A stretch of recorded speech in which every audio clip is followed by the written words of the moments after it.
Hey everybody, Nick Espinoza, your chief security fanatic here. And in online news, we're talking about online purchases because they don't really survive your death. That's absolutely crazy to me. So that's what we're going to be talking about tonight. And what got me thinking about this one is simply this. And heads up, all you Steam users. Now, if you don't know what I'm talking about or what Steam is simply this. It's become the go-to game distribution platform for PC gamers for more than 2 decades. It now has 132 million active users, according to the latest data that I could find. But for all of these gamers, they won't be able to hand down their Steam library to anybody when they pass away. So you've spent hundreds, if not thousands of dollars on various games. They're all in your Steam account. You can play them at will. When you kick the bucket, your inheritors, your kids, whoever, can't get this. Now, the confirmation actually for this came from Steam's support staff earlier this month when a forum user, Delete12345, that's the name, asked Steam support if he could put his Steam library in his will. Now, the staffer replied that Steam accounts and games are non-transferable and users cannot provide someone else with access to their account or merge its contents with another account. Quote, I regret to inform you that your Steam account cannot be transferred via a will.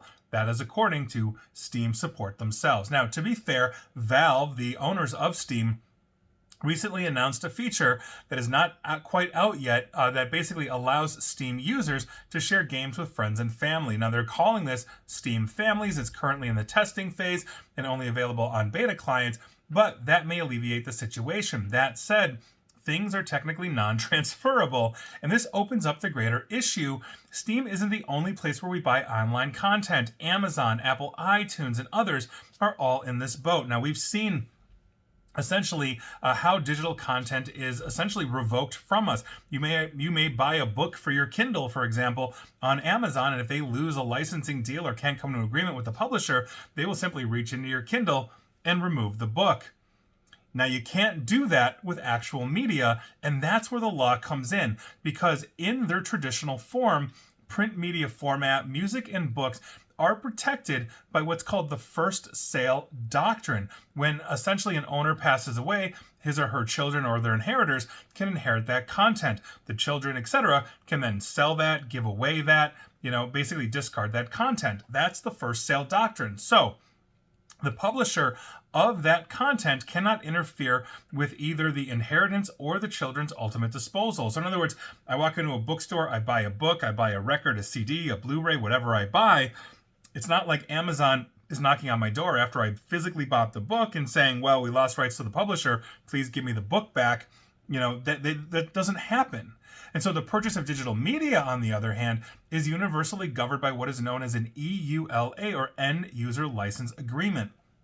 Now, the purchase also universally requires creating an account with the content provider, Amazon, Steam, whoever, and that account is also governed by that end user license agreement. So, how do these EULAs restrict our ability to pass on digital content?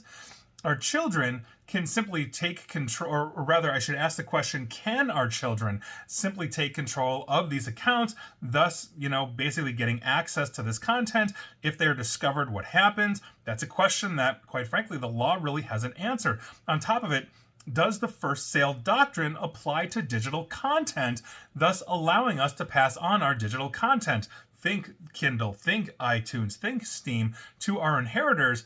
And so our inheritors can do what they like. As of right now, it doesn't seem like that can happen because, again, if Amazon loses that publishing rights, that contract or whatever, they simply take it back per the end user license agreement.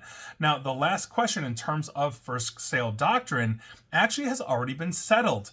That was answered by a lawsuit known as Capitol Records LLC v. Redigi Incorporated.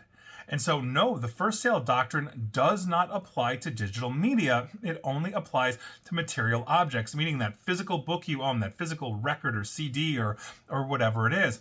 This is what we're talking about. And as we move into an ever-increasing digital age, and I understand there's been a resurgence in vinyl, but overwhelmingly people are buying music from iTunes and iTunes competitors.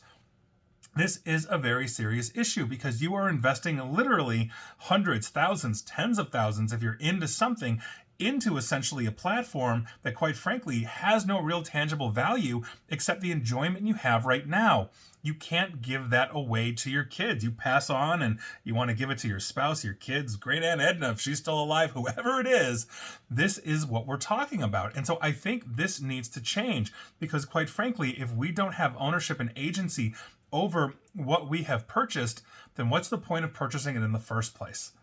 And I think that's really what we're getting to. And by virtue of that, I'm not going to see a groundswell of people abandoning, buying online stuff from Amazon, movies, et cetera, and then switching to Blu-ray, because as those go out of fashion, we lose that media as well. So this is a problem all the way around.